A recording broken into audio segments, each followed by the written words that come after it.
All right, welcome to episode 2 of No Art School. In this episode, I am working on a gift for my friend Dame and his wife Mari. They're expecting their first son, and they were married last year.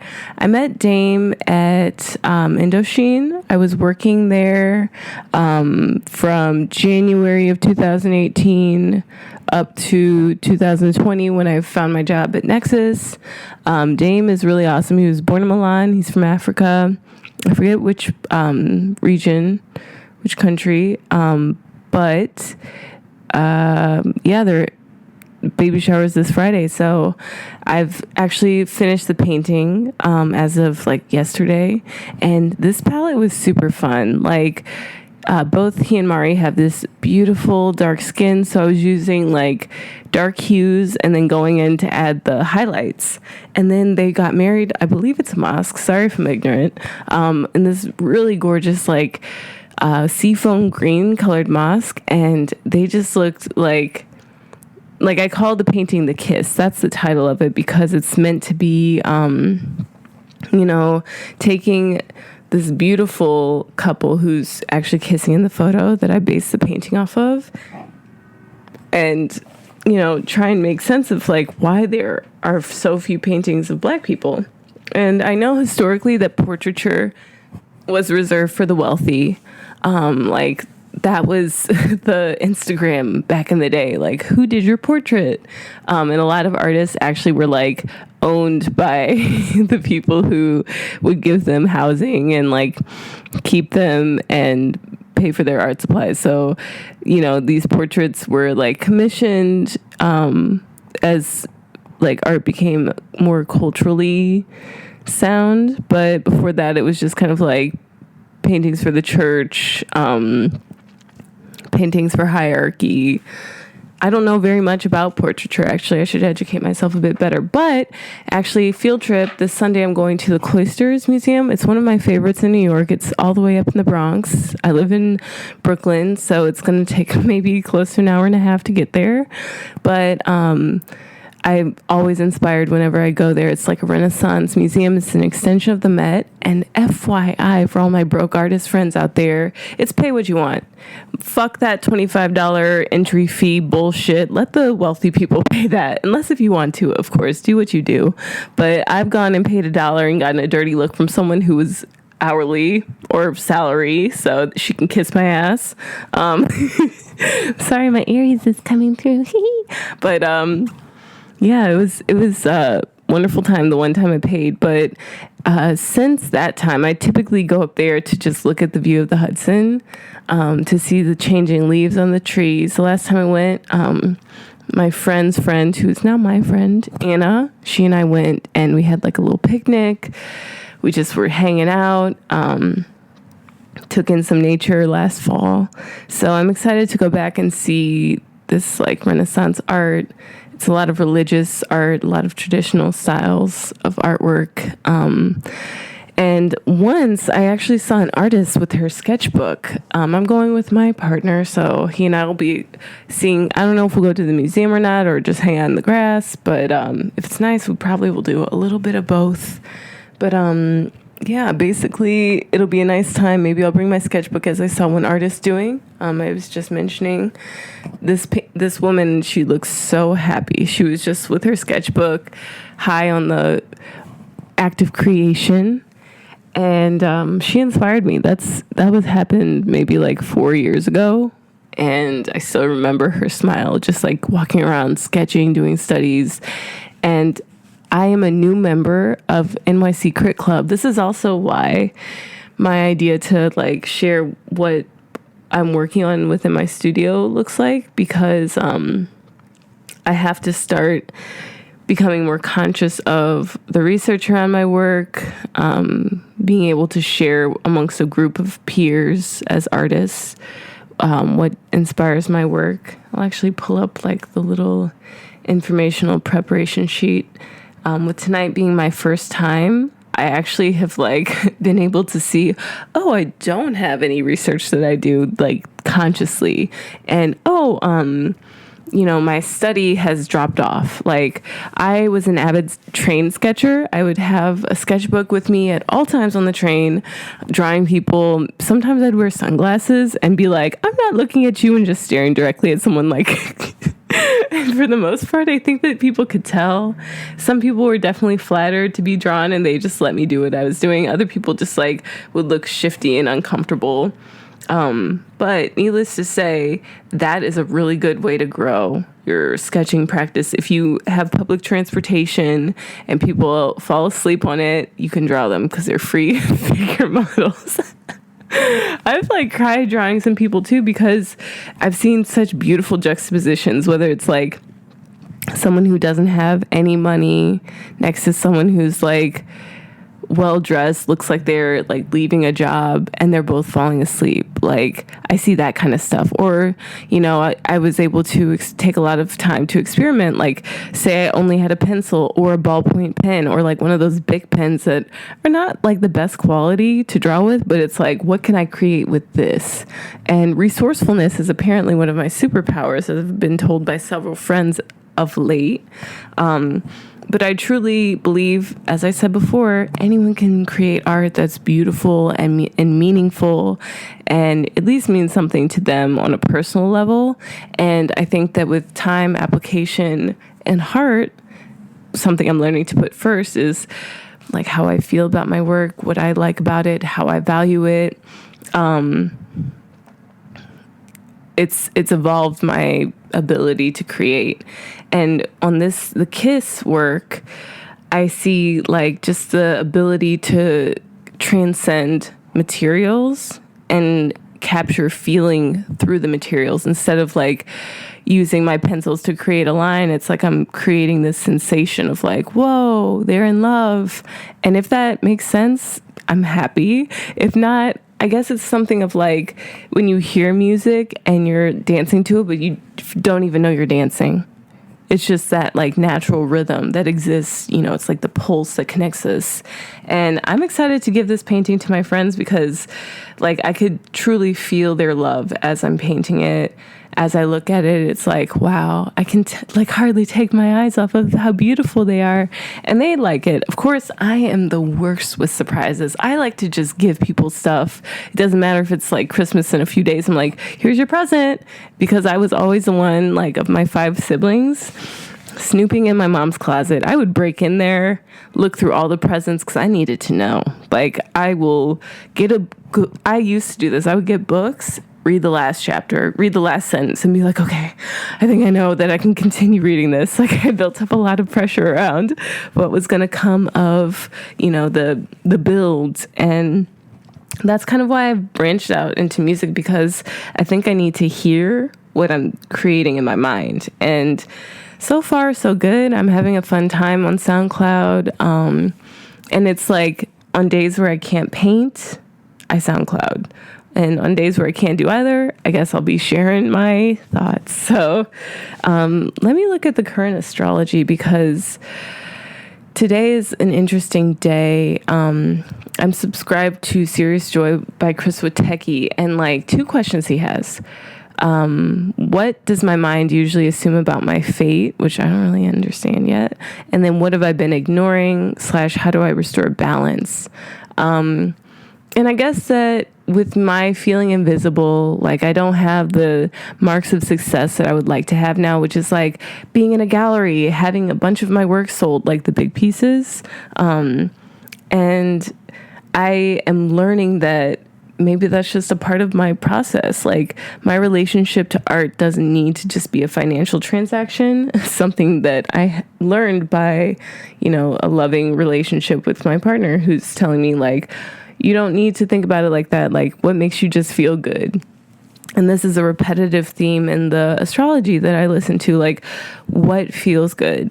Even in my yoga practice, what feels good? Don't beat yourself. Don't like wrench your leg out of its socket to just achieve this like pose, this posture. Feel it out. Move through it. Pisces season is a mutable sign. So it's like one part is present, the other part is not, and that is like there's no separation. So back to working and feeling seen. Indochine helped me to do that. I felt very seen because we had to wear sexy dresses, sexy heels, and I was like a klutz. I was like pouring expensive bottles of wine and like spilling drops on the tablecloths, like, oops, sorry. But I think that everything has served me, like working in that high volume restaurant and not being able to be like, oh, well, this is happening, that's happening, and also getting like slapped on the wrist for doing that. Because I would be like, this is a high volume night. There's like way too many reservations. That taught me to rely on myself, like use my tricks up my sleeve to make things work out instead of having to default onto blame or shame or guilt. Accept what's coming and flow with it. Even in the advice my friend gave me to try something different, even if it was like feng shui or a simple action, I was thinking, because I wanted to be a filmmaker upon moving to New York, and I'm sure one day a great film will come through. And even if it's something that I just make like this project or like an actual skit that I spend time writing and developing characters and wardrobe and all that, it's all just a means of self-expression. And one thing that I had to learn about my work, because I'm self-taught, is that even if it doesn't look hyper real, Instagrammable, perfectly smooth, that's okay, because I have maybe a new perspective that I'm lending. And with my sense of invisibility that has been like the result of me just pushing to achieve standards that other people would say, good work, good job, you did it, I can actually break away from that and learn to just do my own thing. And actually, my personality style on the human design, if you've heard of that, I am a, what's the word? Projector. And my like thing is to wait for the invitation. So that has been a struggle. The struggle has been real. To wait for the invitation and to just do what I like, to create authentically, and to my not self is bitterness and my signature is success. So getting that jumbled up and wrong was like a lot of bitterness around, why isn't my artwork being seen? Why am I not in a gallery? Who's shitty artist in this gallery? Because I've seen some really like questionable art that makes me think like, oh wow, I may never make this. Like, it's time for me to kick it up a notch, but even on my own. And just, you know, if I'm the only one seeing my work, that's that. One artist who I really like, his name is Matt something. I'm gonna search his Instagram right now. But he has this really cool concept of like painting figures that were looking at his work. His name is Matt Hansel. Matt, M-A-T-T, period, H-A-N-S-E-L on Instagram. And his work is really beautiful. It's like super duper colorful, stunning. He does like basically collage work, but with oil paint. And he's very like kooky, trippy, around the outside of the box, around the box, from the work that I'm used to seeing. But it feels really good to look at his work. And I know that he's had the same like sense of like invisibility on his profile image. It says get shit done. He must be a Capricorn.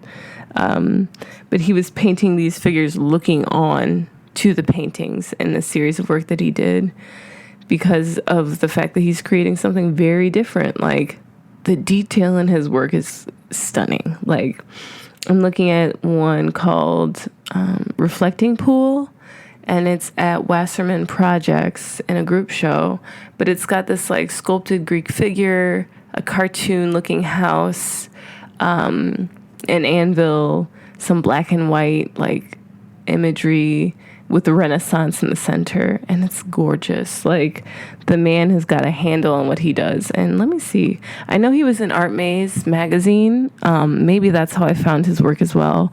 But he also had a solo show at the Hole NYC, really cool gallery on Bowery. And let me see what they have up now. They have a show. Ooh, it looks really good. It's called Eric Shaw and Dan Atto. And it's opening. It opened yesterday. Very colorful. I might have to stop by there. Yeah, I like what I'm seeing in art now. It's like a lot of optical illusions. Oh, and there's some LED light works. There's one that says, "You are such a great something. It's amazing." Yeah. I guess I'm at like I don't know what to say point, but oh snap. I'm looking at the Holes Instagram, and there's really cool work that looks like sculpture, but I don't think it is. Whoa. Matthew Stone art. Fucking unreal. Just gorgeous. Ooh. Wild. Yeah, oh yeah, I was gonna look at the astrology today. I go to Astrodienst.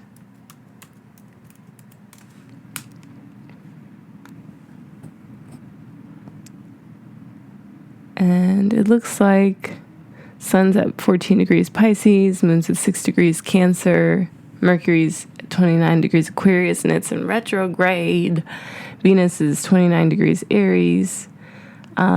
Mars is at 11 degrees Capricorn, Jupiter is in Capricorn, Saturn's in Capricorn, Uranus is in Taurus, Neptune's in Pisces, Pluto's in Cap, True Node, North Node is in Cancer, Chiron is in Aries. And I know that what I've been hearing is that like this is the time where your wounds will be healed kind of thing, because you're going to go in and hunt them down.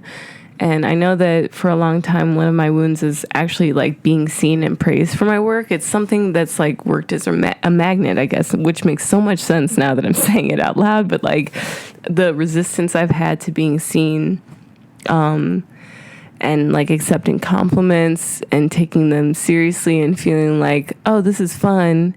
I can just exist from this place and I don't need to feel like there's a next step. That I know will direct me to here or to there, like a path of like, this is where I'm going, this is what I want. And one thing that I know about giving and receiving is just like, if you've always got your hand out, you're going to look at it and feel like, oh, this is empty. And with Lisa Transcendence Brown, one thing she said is that she had a friend who like she went to some shows with, and the person was like, what's free? What can I get? But it's really important to understand what you can give. And I'm hopeful that in giving this painting to my friends, and also giving the opportunity to paint something so beautiful that is speaking about love, that is not like a redhead or blonde or some dreamy like mermaid looking figure from like Western traditions, to a couple who they're young, they're like around 25 years old, but they know and they're like celebrating, and it's beautiful and inspiring.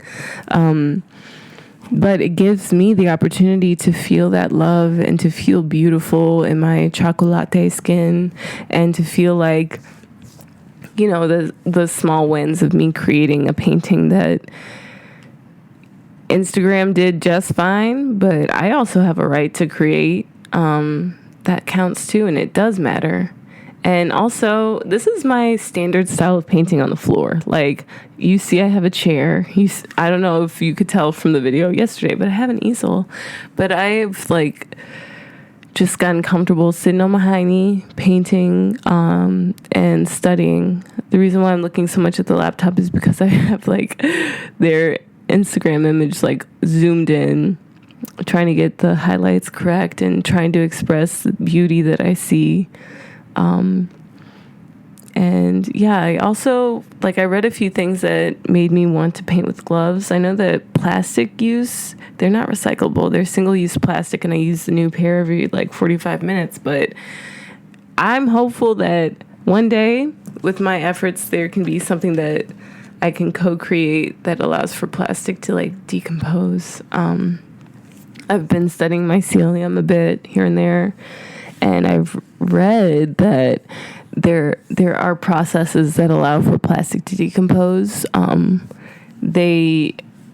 There's like a specific kind of fungi that actually consumes plastic, but it takes a while. It takes like a few weeks. So my wish of having like at home and or portable fungi to decompose your single-use plastic isn't yet arrived, but one day I'll be able to usher that into the world, hopefully, or else someone else will do it who has the means, the resources, and the talent. Yeah, I'm a dreamer, and as I'm learning more and more about my non-self, which is just like bitterness, offering my talents where they're not really needed, avoiding confrontation and the truth, which those are usually things that's like false evidence appearing real, like with this project of needing to feel worthy by someone else's standards.